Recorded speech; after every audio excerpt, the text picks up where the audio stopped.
नमस्कार, आप देख रहे हैं बिहार टिक्स। दिवाली पर पटाखे जलाते हुए कभी आपने सोचा है कि आखिर यह आए कहां से? सबसे पहले किसने इसे बनाया? दिवाली से पटाखों का क्या कनेक्शन है?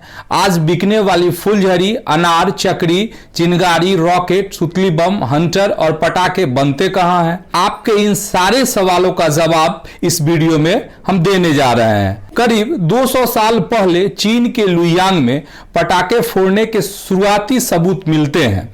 यह पटाखे दरअसल बांस की छड़ें होती थी, जिन्हें आग में डालने पर गांठ फटने की तेज आवाज निकलती थी। त्योहारों और प्रमुख मौकों पर चीनी लोग आग में बांस डालकर उसके फटने की आवाज से सौभाग्य की कामना करते थे। चीन में मान्यता थी कि पटाखों के शोर से डरकर बुरी आत्माएं, विचार और दुर्भाग्य भाग जाएंगे। 9वीं सदी की एक घटना है। चीन में कुछ सैनिकों ने पहाड़ से पीले रंग की मिट्टी लेकर एक बगीचे में डाल दी। संयोग से वहां पहले से कोयले के कुछ टुकड़े पड़े हुए थे। अगले दिन तेज धूप निकलने के बाद उस जगह जोर का धमाका हुआ और आसपास के पेड़ राख हो गए। चीनियों ने इस बारूद को बांस की नली में भरकर पहली बार हैंडमेड पटाखे बनाए। बाद में बांस की जगह कागज का इस्तेमाल किया जाने लगा। दरअसल वह पीली मिट्टी सल्फर थी, पोटेशियम नाइट्रेट और चारकोल के साथ मिलकर यह बारूद बन गई। यूरोप के इतिहासकारों का मानना है कि बारूद के फॉर्मूले को सबसे पहले रोजर वेकन नाम के यूरोपीय रसायनविद ने खोजा था। 13वीं और 15वीं शताब्दी तक पटाखे चीन से निकलकर यूरोप और अरब में फैल चुके थे। यूरोपीय शासक अपनी प्रजा को खुश करने और महत्वपूर्ण अवसरों पर अपने महल को रोशन करने के लिए आतिशबाजी के शौकीन थे। इसके बाद पटाखे अमेरिका पहुंचे और वहां पहले स्वतंत्रता दिवस से ही आतिशबाजी जश्न का हिस्सा बन गई। अब भारत में पटाखों के शुरुआती चलन के बारे में जानिए। 300 ईसा पूर्व कौटिल्य के अर्थशास्त्र में एक ऐसे अग्निचूर्ण का विवरण है जो तेजी से जलता था, तेज लपटें पैदा करता था और अगर इसे किसी नलिका में ठूस दिया जाए तो तेज आवाज करता था। 8वीं शताब्दी में लिखी गई वैशंपायन की नीति प्रकाशिका में भी ऐसे चूर्ण का उल्लेख है। बारूद का जिक्र होने के बावजूद उस वक्त तक पटाखों के प्रचलित होने के कोई पुख्ता सबूत नहीं है। 1526 ईस्वी में काबुल के सुल्तान बाबर ने मुगल सेना के साथ दिल्ली के सुल्तान पर हमला किया। उसकी बारूदी तोपों की आवाज सुनकर भारतीय सैनिक डर गए। माना जाता है कि अगर उस वक्त पटाखों की परंपरा रही होती तो शायद यह सिपाही इतना न डरते। भारत में आतिशबाजी के शुरुआती नोट्स अब्दुल रज्जाक के मिलते हैं, जो तिमूरिड सुल्तान शाहरुख का एम्बेसडर था और विजयनगर के राजा देवराय द्वितीय के दरबार में तैनात था। 1443 के महानवमी त्योहार का वर्णन रज्जाक ने किया है। पीके गौड़ की किताब the history of fire work in India between AD 1400 and 1900 में एक पुर्तगाली यात्री दुआर्ते बारबोसा के हवाले से लिखा गया है कि 1518 ईस्वी में गुजरात में एक ब्राह्मण परिवार की शादी में जोरदार आतिशबाजी की गई थी।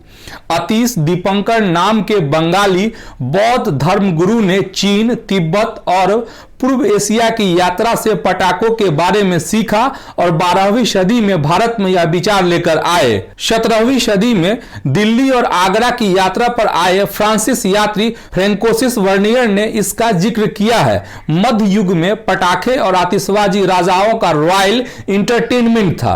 इसके अलावा अलग अलग त्योहारों, शादियों और जश्न में आतिशबाजी खूब प्रचलित हो चुकी थी।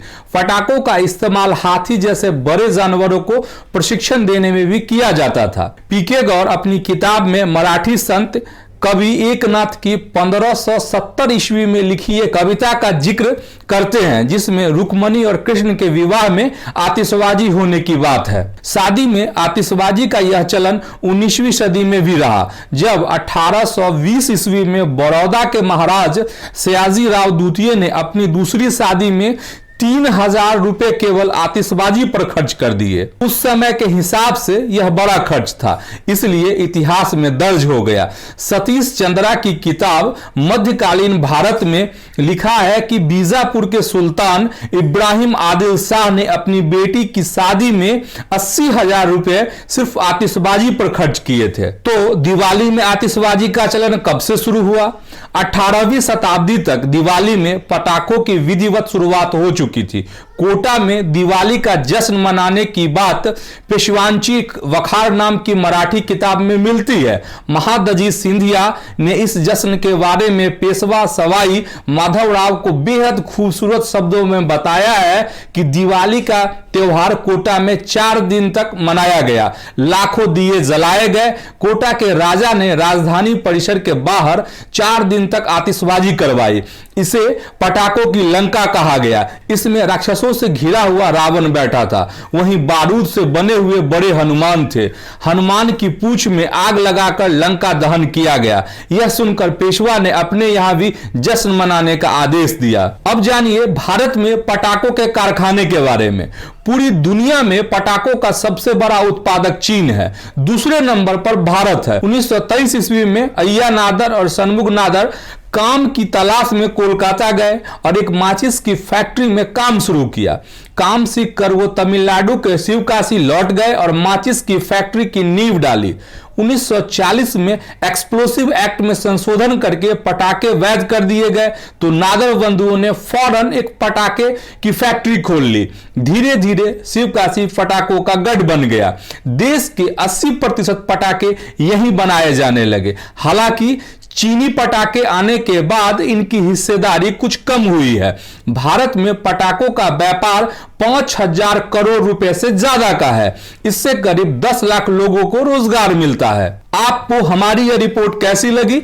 आप हमें कमेंट कर जरूर बताएं। अगर आपने हमारे चैनल बिहार टिक्स को सब्सक्राइब नहीं किया है तो इसे जरूर सब्सक्राइब कर ले। आप हमें फेसबुक, ट्विटर और इंस्टाग्राम पर भी फॉलो कर ले। नमस्कार।